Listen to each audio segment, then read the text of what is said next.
How is your executive producer that you were trying to navigate to make sure that you could be here with us? Good morning. My executive producer and boss, Logan, my beautiful daughter, who's 2 years old, is at a day camp nearby that she does not go to, but my wife and son do. So I made some arrangements, went to training yesterday with the union, got Logan over to day camp for a little bit, and it gives me a little bit of a morning here for at least maybe an hour and a half. And I'm right back into the prep mode and with the 2 year old, but happy to be with you. As always, my friend, it's great to see you. We got you for Yeah, 15. you too. We got you for 15 solid before Michael Parkhurst comes in Yeah. the quarter till. I got to ask you about life on the Richter scale, and it's probably both figuratively and literally with Ryan Richter, the new head coach. How are things different now? Because for anybody to sit there and say, "Oh yeah, it's just Atlanta United and Philadelphia," you're different than it was earlier this year by a long stretch. For sure. I'm not trembling as much as maybe I was the first half of the year.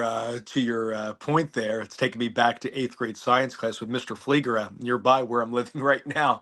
But first off, let me say I'm so happy for Ryan getting this interim tag.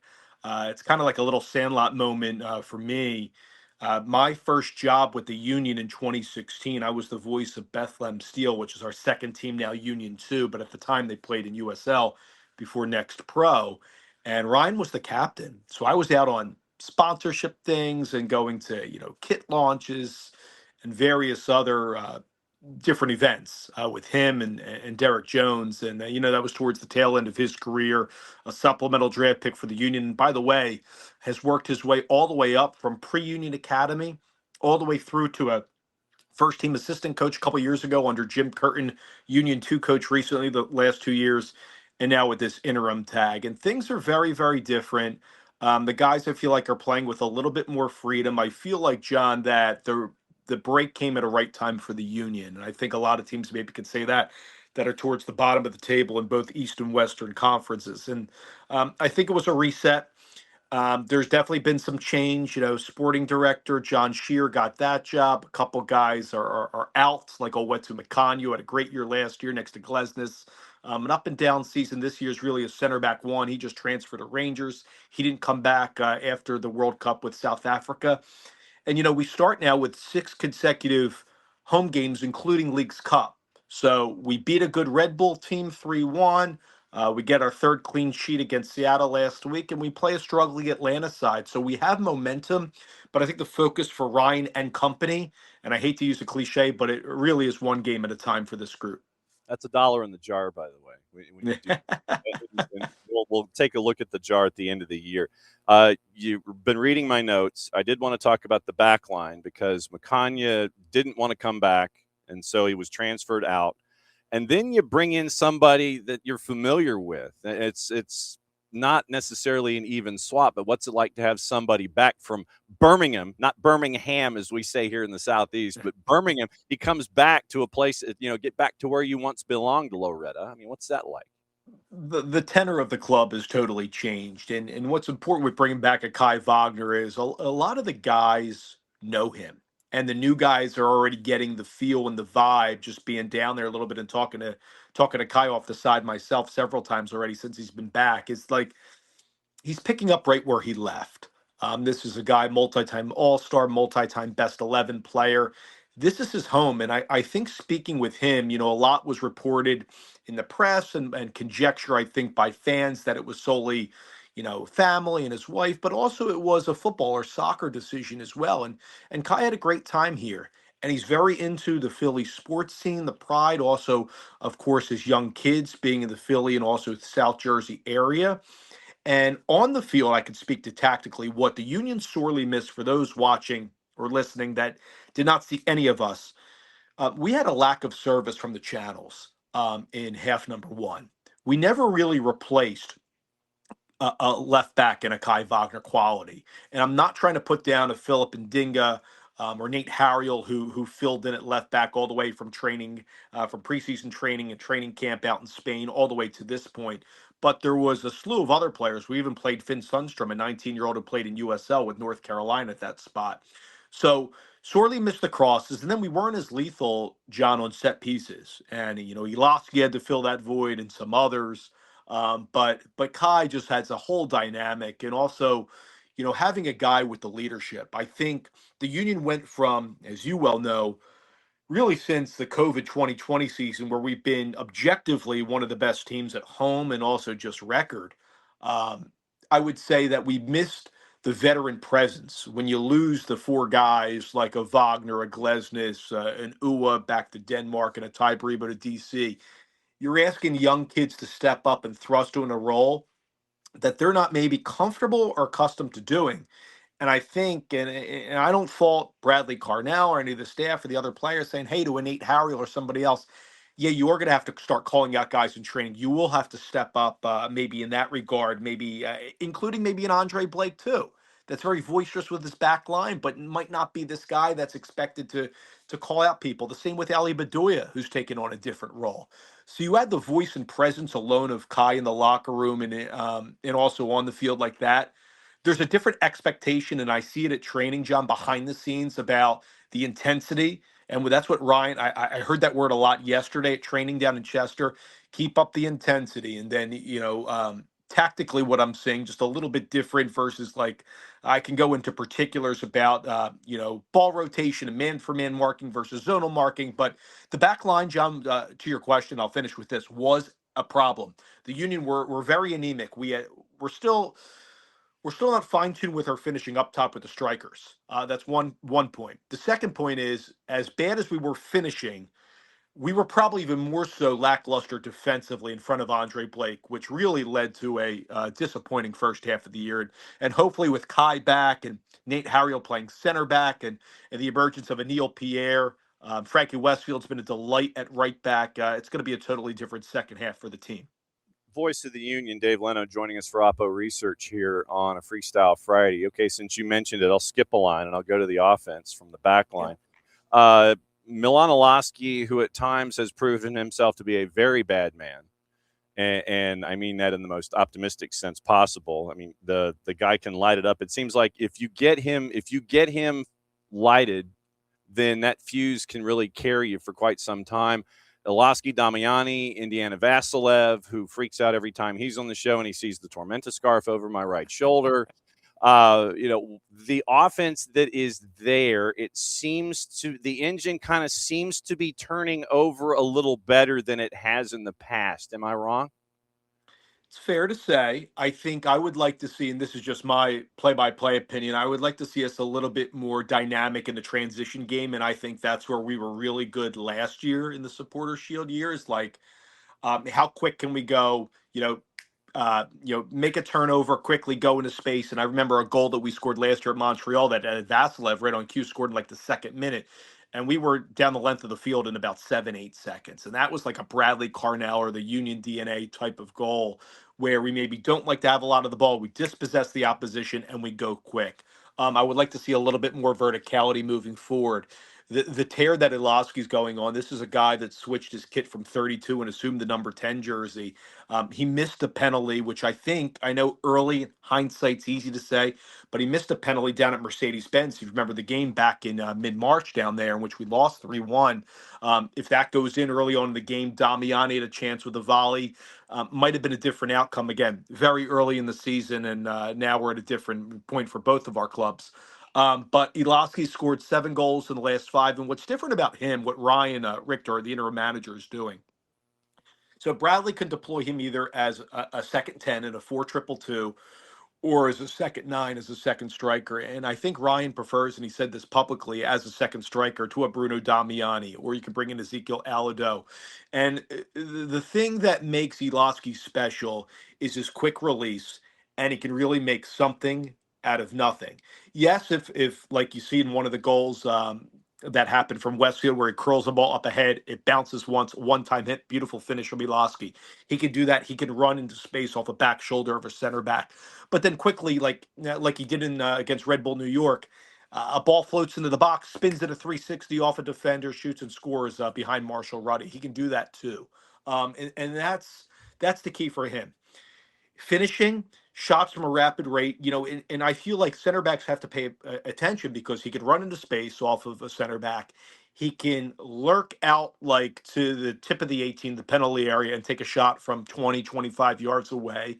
Or he can do some combination play, which is a tactic in the buildup of the Union where we were losing a lot of the second and third balls the first half of the year. I think fans would tell you, the media would say that we weren't stringing 3, 4, 5 passes together. That has changed in the last couple of games on this win streak. And again, it's only a small sample size, but I think a lot has to do with Iloski deployed up there.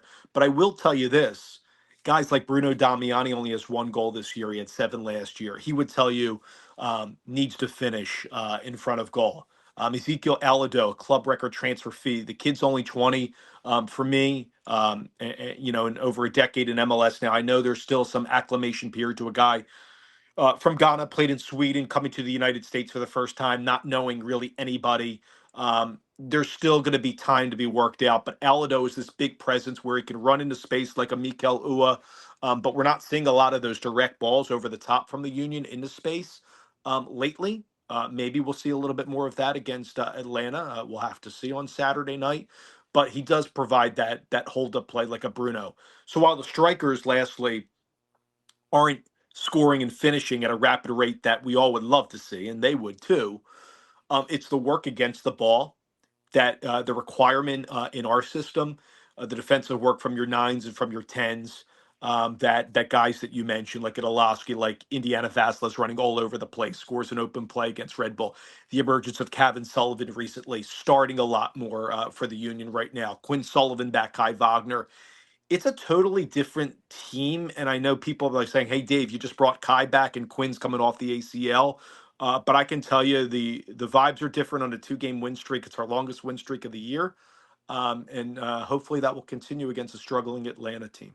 I was going to ask, what kind of a matchup are you anticipating in this one? Another one of those Atlanta Philly, knockdown, drag out, Broad street fight kind of Yeah. things. What kind of the match are you expecting?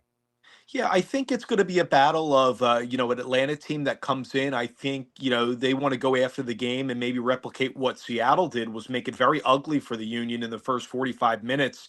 And there were very little frugal opportunities in front of goal. And I expect, Tata Martinez group to take a page out of Brian Schmetzer in the matchup. And what I mean by that is, a mix of a high line of confrontation, what I've seen on tape from Atlanta. The question that I have for the Union, again, quickly, if they get a turnover on a Miranchuk Almiron, how quickly can they play a ball into space to a Lukic or Danley, then forward to a spurting Kevin Sullivan to lead on an Olaski or a Damiani, whoever starts in the game.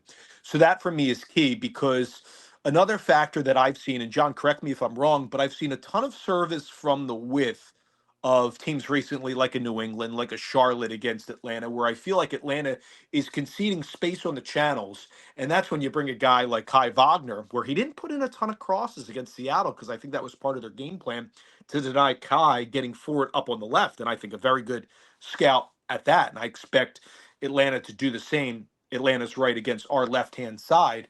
But I expect Kai and Frankie Westfield to get forward.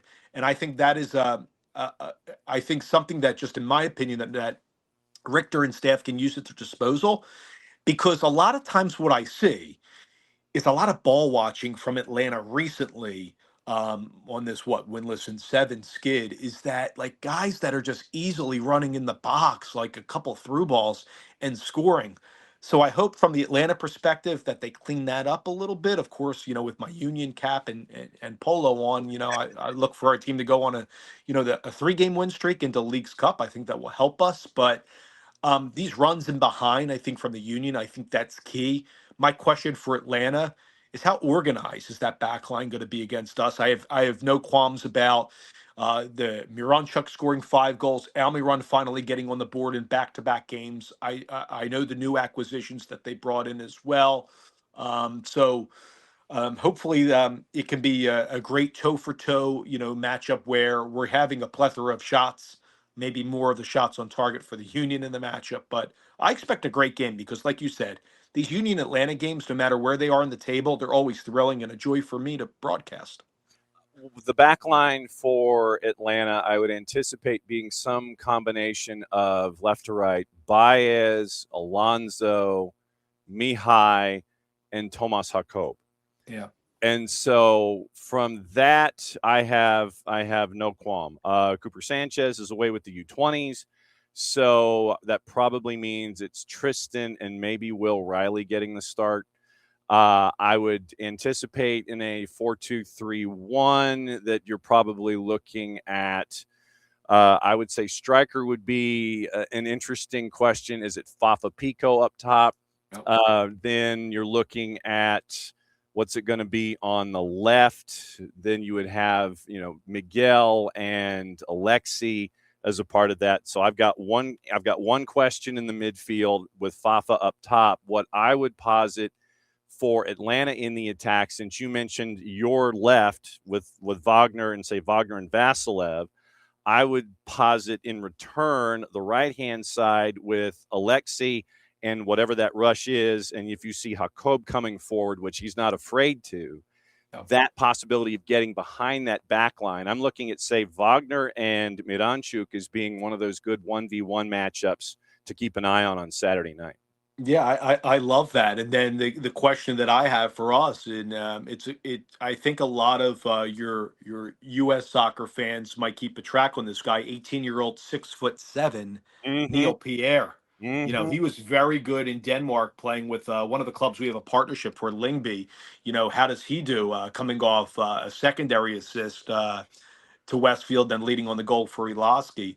So I look for Pierre, who's we know how lethal he can be on set pieces, but also, despite his lanky frame, he's a very adept passer, comes in with a lot more confidence, learned how to, even more so at 18 years old, be more of a professional going overseas, playing in an environment you're not accustomed to, right? Even though he started with his U.S. youth team. So that partnership between him and now Nate Harriel, who's played all four spots in the back line, how do they derail and limit, especially in rest defense, like an Almiron, like a Miranchuk, like you're saying, or whoever else starts on top? I know Fafa, right, hasn't scored in maybe the last couple of months, but when I first came to the Union, Pico was on the team. He was a delight to cover. I used to call him the Gazelle affectionately. Love to see him run into space, could finish well. So it'd be good to see Fafa back. And I know Sergio Santos, I believe, is still on the roster as well. I think hasn't played in considerable time. Yeah. So things can change. Look, MLS, 9 teams in each conference make the playoffs. Both of us are maybe not in prime positioning right now. The Union have a little bit more momentum into the game. They're at home. The crowd certainly sensing that, Quinn's back, Kai's back. That I think it's going to be a nice environment down in Chester on Saturday night. But like you said, I think there's an Atlanta team that's hungry for points, and I know they're going to go after the game. I do not expect them, and I would be shocked if Tata says, "Hey, we're going to sit back, let the Union have the ball and break us down." I don't think that would be a good sign for Atlanta, even though the Union don't like to really play with a ton of possession. So looking forward to a great game. Always a pleasure to cover these two teams, and I'm excited to keep the momentum going, and then we'll see as it relates to Leagues Cup for the Union, where we're home for another 3 games, what that does to our growth and momentum in the second half of the season. Hit the promo for me before you go, sir. Yeah, so the Union against Atlanta. I have our Union radio call in the Philly market. Anybody can hear it from anywhere on the 97.5 The Fanatic app at 7:30. Also the home radio feed on Apple TV, choosing home radio. I'll be on the call with Union legend Sebastian Latou, but I always like to plug Mike and Jason, who do a terrific job with Atlanta's radio call. It'll be a delight to see them in Chester. They do a great job, as is your program as well. And keep up the amazing work. You and I always bounce from different sports, which we certainly love that versatility, and hoping for another great weekend of MLS. Absolutely, my friend. Great to see you. Have a fantastic call. Have a great weekend, and we'll catch up with you soon, my friend. Great to see you.